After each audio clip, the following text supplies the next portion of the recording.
Before I joined the staff at New Hope, I had my own commercial production company. So it's a television production company, and we would produce commercials for a lot of the larger companies here in Hawaii. It was a very successful company, pretty well regarded as one of the best in Hawaii, and it was very lucrative. Basically, my plans were to make it through college, graduate, and then enter into the Gemological Institute of America, it's the GIA, and then I would go straight into the jewelry business because our family owned a jewelry store called Skis Jewelers. Basically, my plan was just to take over ownership by the time I was 25, which I am right now, and do jewelry for the rest of my life. I was director of healthcare at Healthcare Consulting Corporation, and I was actually got up to vice president. And then after I left that position, I took the director position of a publishing company in Hawaii. I definitely wanted to be the owner of a corporation, the chief executive officer of an organization that would be highly successful, make huge amounts of money, and be able to do something kind of exciting and cutting edge. Financially, I was set and totally secure, and I knew exactly what I was going to do for my future. I knew where I was going to go. I was going to join the clubs or whatever, the country clubs, and my uncles had groomed me to take over this position for quite some time. So it was like basically I didn't have to worry about the future because that was already planned out for me.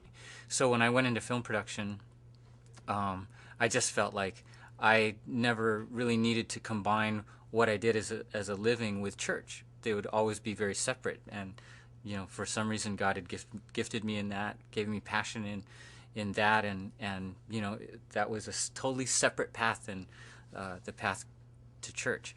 And I really felt very strongly that way, right up until the point when I came to my first New Hope service. Pastor Wayne was real encouraging during that season, and he helped me to process the success and the significance, and he helped me to think through what my future held. Because our publishing company put together some of the biggest coupon books for the state of Hawaii, he would say, "Are you just going to make coupons the rest of your life, or do you want to do something significant?"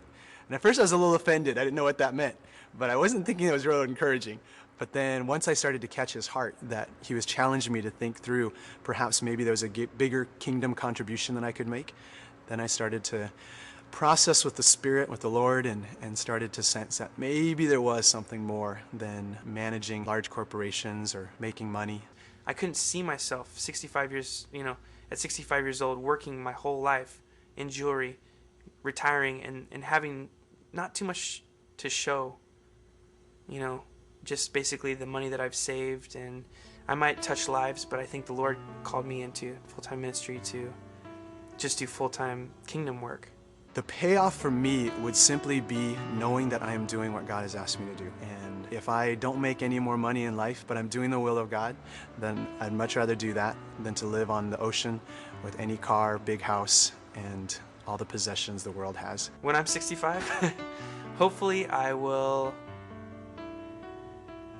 have helped the Lord change lives.